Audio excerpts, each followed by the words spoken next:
All right, I'm Peyton, I'm Misha. I'm Skylar. I'm Ryan. And I'm Cooper. I'm James. and we are going to be presenting our research and findings on the marketing strategies of FedEx. Before we get started, a quick rundown of what we're going to be doing. Cooper's going to be explaining the history of the company from foundation to today.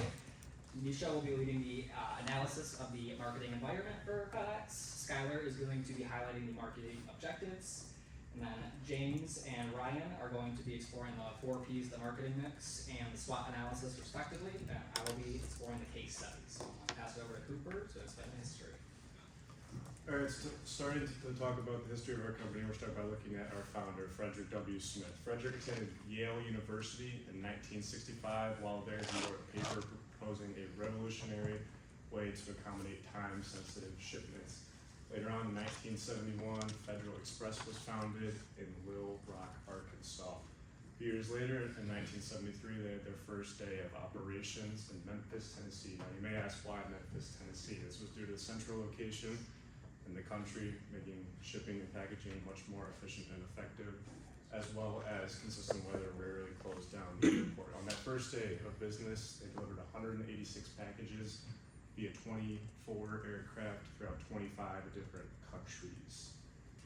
In the year 2000, FedEx underwent rebranding to accommodate for their multiple different branches in the company, such as FedEx Grounds, Shipping, Office, and Packaging. And then just look at some of the stats. FedEx has an army of over 600,000 employees. In the year 2022, they brought in $93 billion in revenue, and they have a fleet of just under 700 aircraft. Now I'm going to be passing it on to Misha to talk about the marketing environment. Yeah, so FedEx's political environment is mainly affected by transportation and infrastructure policy, along with the prevalence of public delivery companies. Their big political projects are modernizing U.S. air traffic control, which has been the same since the 1950s, and increasing the twin trailer truck bed length from 28 feet to 33 feet. And for the past decade, they've been in a cooperative deal with the USPS, which allows them to fill airport to airport delivery and international services. Economically, they're affected by supply chain disruptions such as inflation and pandemics. They're a global shipping company. They need other entities to constantly buy and produce stuff so they can move that around for their business. They've also been affected by a surge in fuel prices, particularly jet fuel, which has gone from about 2.5% of consolidated revenue during the height of the pandemic to 5% in 2023. Their technology strategy revolves around the emerging markets of autonomous delivery and AI.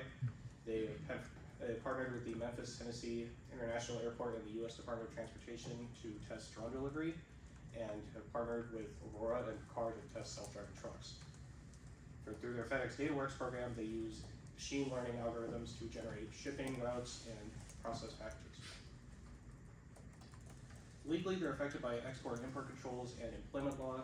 They cannot operate in U.S. sanctioned countries such as Iran and Cuba, and recently Russia and Belarus as a result of the Ukraine war. And in 2022, they were hit with a massive retaliation lawsuit by a former employee that cost the company $365 million.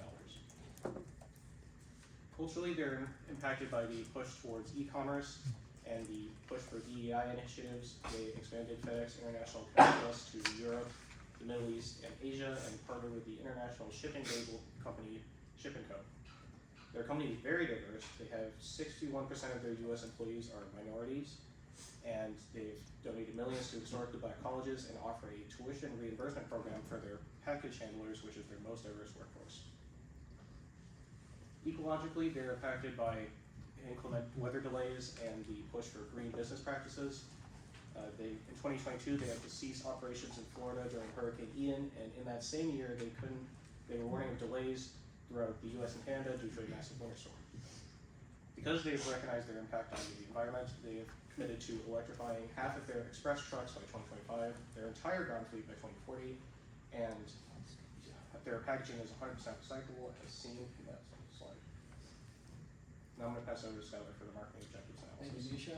Okay, so FedEx's objectives and performances, they like to maintain a high reputation of delivery. So if your package gets lost or something, they track that on the phone and make sure that it's not damaged or anything. And they love driver safety too. They have to go through training and all that to make sure everyone's safe and everything gets delivered safely. And they do this locally and internationally. They have like substations around the world, like airports to deliver to warehouses and all that. Especially in the United States, they have warehouses in case like of a natural disaster. They will help nonprofit organizations like the Salvation Army and the Red Cross, American Red Cross, to continue their technological incentives, innovations to the market. Alright, looking at As the innovations. looking at the marketing mix, the 4 Ps, starting with their product, I kind of split their products up into 2 categories, tangibles and services. Their hard goods include business print accessories, so everything you see listed there and a lot more. So like flags, desktop fabric covers, all of these are customizable as well. So you can actually buy hard goods for your business directly from the FedEx website. And then you can go ahead and use their services for shipping and tracking. They've also, it's very well integrated, so they've done a really good job of making it so you can customize your pickup and delivery options, basically manage your entire shipping and receiving experience. Going on to Place, they have a lot of in-store options, 2 options for in-person stores. They have a plethora of other ground operation services, but places that we go into, they have over 2,200 worldwide Federal Express office locations, and they have 1,950 Federal Express express locations, and the difference being that an office location is more focused on the office tangibles components where you go in and you buy, like you see here, canvas cutout, stuff like that. And then the express stores are more focused on shipping and receiving. The express stores are going to close earlier, they're going to be smaller, less staff, and the office stores are going to be a little bit bigger, open later, more staff. And with the world being mobile, being on our phones, their Federal Express app is a really good way to stay connected and manage your delivery and pickup options. It promotes availability, accessibility, assurance, and convenience because you can virtually manage the entire pickup and delivery process from your phone.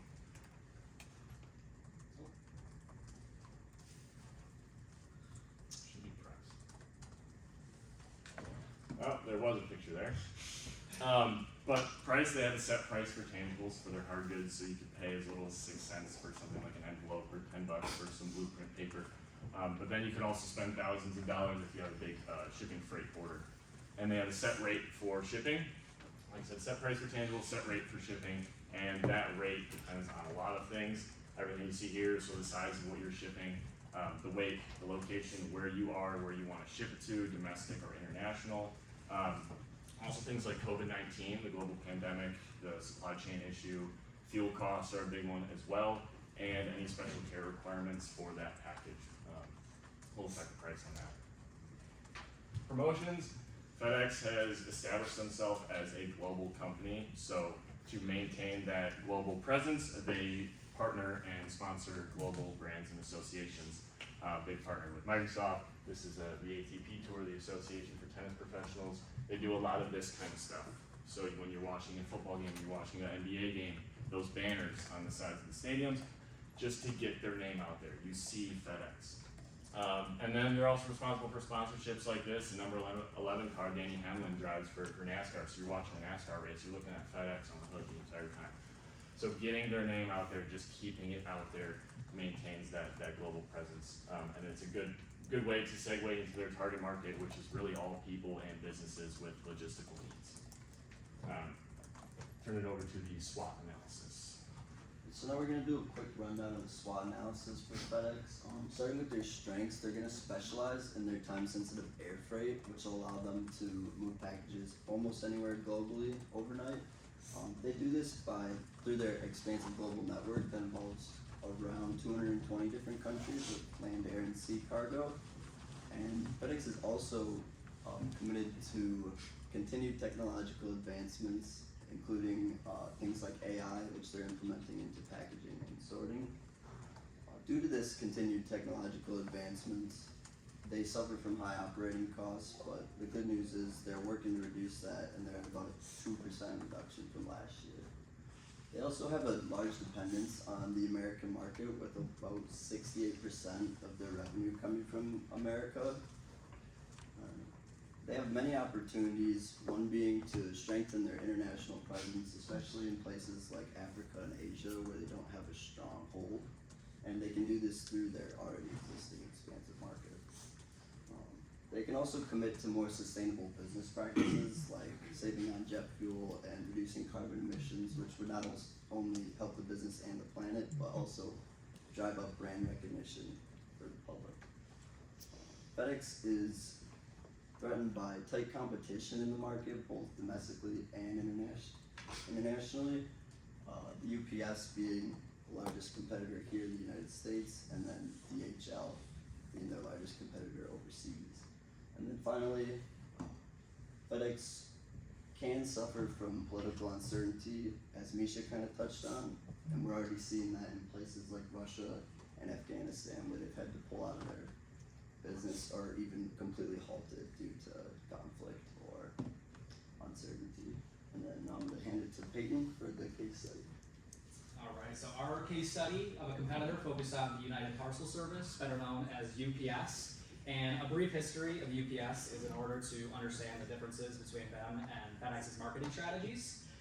So from the beginning, they were founded in 1909. It was two young entrepreneurs got a $100 loan and started the company in their Seattle basement. And at the time, they were known as the American Messenger Company. 10 years later, they expanded to California and started painting their trucks their signature brown color, which stood for sophistication and class. And they also changed their name to what we recognize today, the United Parcel Service.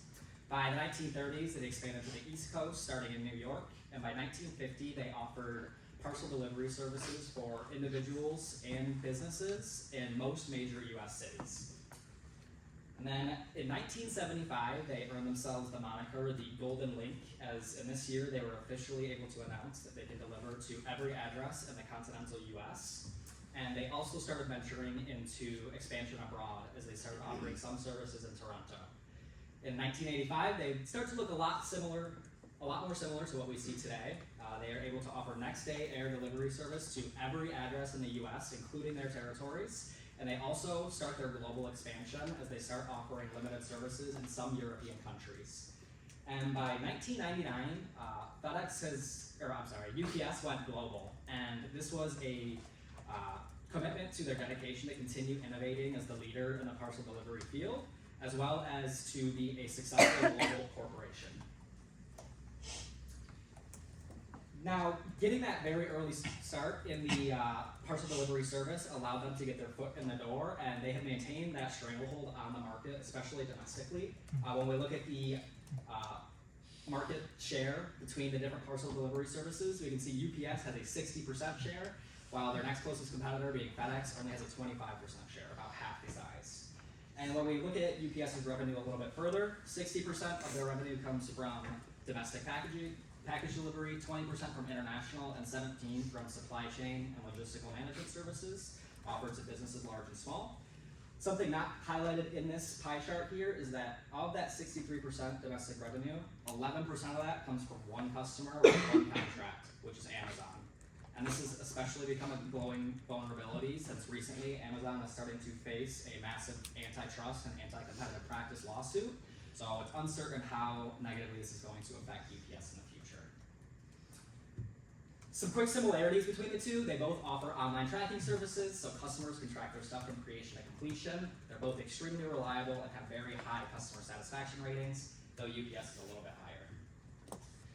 Now we can see the difference in their marketing strategies by looking at two things in specific: their founding and their fleet composition. So UPS, being founded all the way in 1909, was before airplanes were even a thing. So they were focused on ground delivery, and they stuck to that. Today, they boast a fleet of 110,000 different ground delivery vehicles with about 300 different aircraft. While on the other side, FedEx was the brainchild of a Yale student's thesis on time-sensitive delivery services.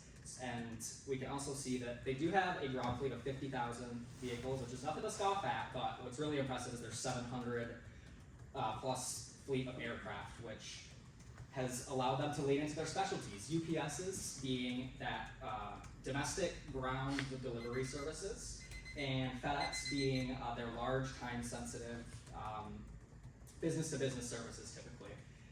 So that means UPS can offer the cheapest and fastest ground shipping, while while FedEx offers the cheapest and fastest time-sensitive air delivery.